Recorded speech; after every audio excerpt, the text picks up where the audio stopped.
No deal. That's the only form of Brexit that's going to work at this point. But they've created so much fear mongering around it that basically they'll try anything else, including overturning the democratic mandate of the British people. £39 billion will not have to be paid to the EU.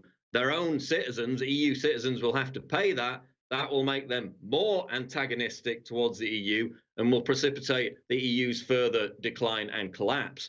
The UK will be able to go out boldly into the world, make its own trade deals, have independence over its own tariffs, over its own laws. Where's the downside? Again, this is a complete betrayal. If we had no deal Brexit, we could actually get on with this. We wouldn't be stuck in a transition period for years and years on end, which is what is in all these crappy deals, which basically keep us in the EU.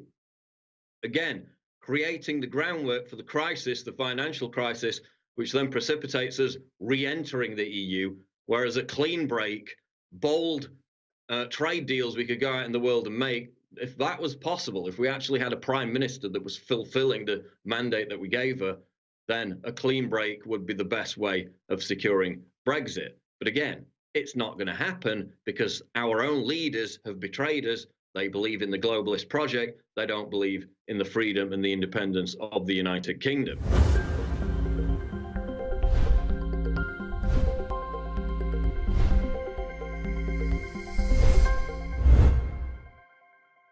We're live in the fourth hour of this January 15th, 2009 edition of the Alex Jones Show. Of course, breaking news you've probably seen.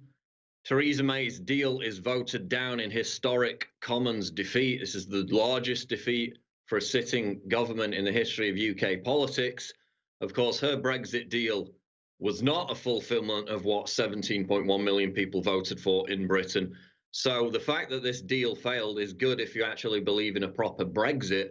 The reason why it failed is because Brexit is trying to be delayed. The elite in the United Kingdom, the globalists who have no loyalty to their own country, are trying to delay it, kick the can further and further down the road and eventually derail Brexit altogether. That's why the majority of them, at least, voted down this deal.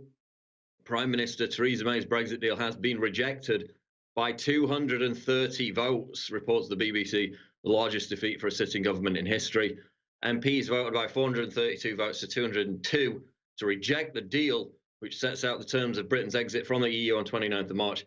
Of course, it didn't do that. It kept us in the EU. It was an absolute ridiculous capitulation to Jean-Claude Juncker, to the globalists in Brussels. And it's good that this deal failed. But again, the entire process has been one long exercise in capitulation and in betrayal. What happens next? Well, the leader of the opposition, Jeremy Corbyn, the socialist, some would call him the communist, has filed a motion of no confidence in the government. So basically tomorrow there will be a vote on that. If the government collapses, which it well could, then we could have another general election within a matter of weeks. And of course, that will then be exploited as another reason to sabotage Brexit. In fact, a good explainer on this is James Dellingpole's article over at Breitbart. Until Britain gets full Brexit, there can never be peace in the realm. He points out the reason May's deal is going to be voted down, which it has as of about 20 minutes ago, is because Parliament is chock full of Remainers who see taking down May's deal as the first step to taking down Brexit itself. Of course, Theresa May herself is a Remainer. Virtually her entire cabinet are Remainers. And he goes on to say, basically, this is completely unprecedented. We have the extraordinary spectacle of MPs not just ignoring the clearly expressed wishes of the electorate they represent, but actually trying to claim that this betrayal is their way of honouring democracy. So again, we see the same EU model time and time again, which we warned about before Brexit. Just keep making the people vote over and over again until you get the result you want. They're still trying to push that second referendum, and by creating enough chaos, enough political gridlock, they may just get it. We reported before on a report in the Sunday Times which basically said the government was considering triggering a financial collapse, literally provocateuring a financial collapse in the United Kingdom to create enough chaos, to create enough bedlam to back out of Brexit altogether. That still very much remains on the table. Delingpole writes, if a Remain-dominated parliament gets its way, and it looks like it will, you wonder why we bothered writing Magna Carta or fighting the civil wars. He says, I cannot for the life of me see how there can be stability in Britain so long as the majority of British people want to leave the EU and so long as the minority which represents them in Parliament persists in scorning them and frustrating them.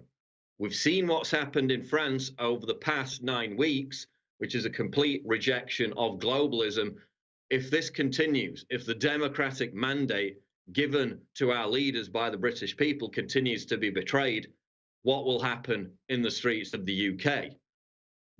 Meanwhile, Brexit campaigner Nigel Farage has said the political class ignoring the will of the people is a, quote, complete betrayal of the greatest democratic exercise in the history of our nation.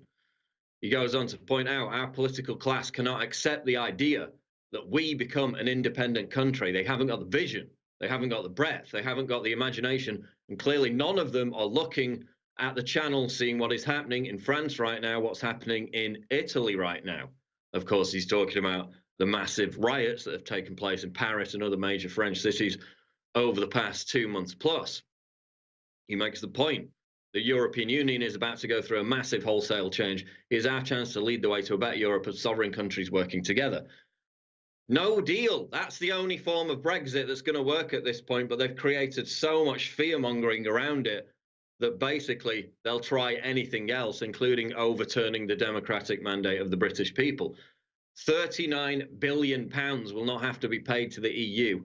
Their own citizens, EU citizens, will have to pay that. That will make them more antagonistic towards the EU and will precipitate the EU's further decline and collapse. The UK will be able to go out boldly into the world, make its own trade deals, have independence over its own tariffs, over its own laws.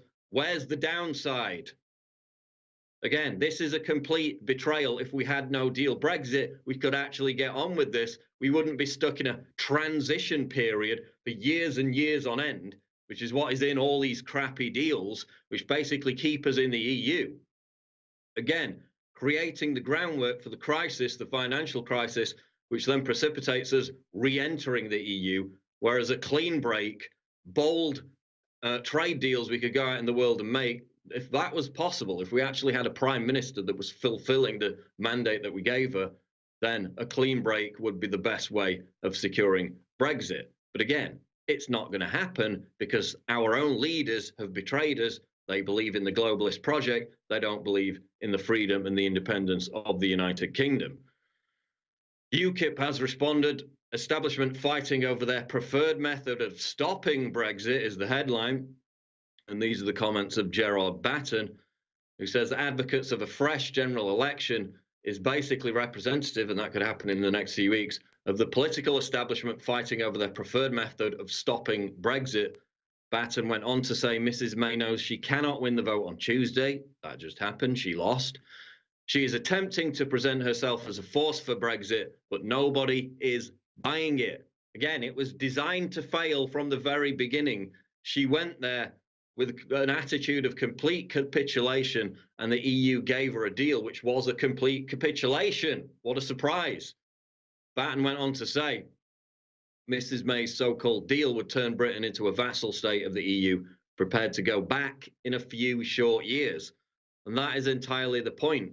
They need it to fail because the EU hates the threat of a good example. If the UK leaves the EU or leaves it, half in, half out, and that does fail, which it will, because that defies the entire point, then other European countries will see that and realize that they have to stay in the EU because it is authoritarian and because they will not be allowed to leave because it's a mafia bureaucracy. That's why the EU has not given the UK a half-decent deal, because, again, if we got one and we were allowed to leave properly, it would be a great example to Italy and to all these other countries to follow suit. So that's what's going on with Brexit. Again, it's absolutely historic. It's the biggest defeat for a sitting government in history. Now, Jeremy Corbyn has tabled a vote of no confidence. Will there be another general election? Will the government collapse? Of course, back a couple of months ago, or a few weeks ago at least, we had the It was in the middle of December. We had the no confidence vote for Theresa May herself. She won that, so there can be no confidence vote against her within the Conservative Party for another year. But again, the government could collapse tomorrow, or there could be a new leader of the Conservative Party after this no confidence vote is voted on tomorrow. But again, they're deliberately creating this murky atmosphere where nobody knows what's happening, backing it up with relentless fear-mongering in the media about, super gonorrhea bugs and absolute bedlam, gridlock traffic, food shortages, army on the streets, if we get what we voted for. It's psychological intimidation, it's fear-mongering, it's threats. And May herself has come out many times and said, look, if you don't vote for this crappy deal, which is not a deal at all, it's a surrender, it's terms of surrender, then Brexit may not happen at all. She was using that as a form of intimidation when she's supposed to be the leader of the party who presented this as a referendum option in the first place in their manifesto. She was tasked with carrying out the mandate of the British people. Now she's using it as a threat to derail Brexit, an absolute complete betrayal.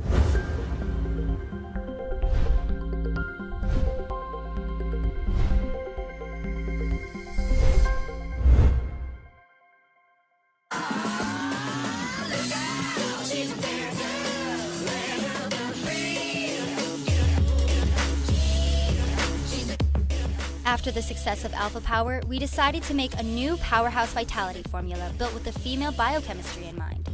After searching for the incredible ingredients to meet those needs, we're proud to bring you Ultimate Female Force. All Info Warriors know how important keeping up with their vitality truly is. With all the changes to diets, stress, and other outside forces, keeping your metabolism and well-being up is getting more difficult. That's why Ultimate Female Force is such a powerhouse formula. Together with Super Female Vitality or by itself, Ultimate Female Force is just what you need to help boost your metabolism and support your physical and mental energy levels.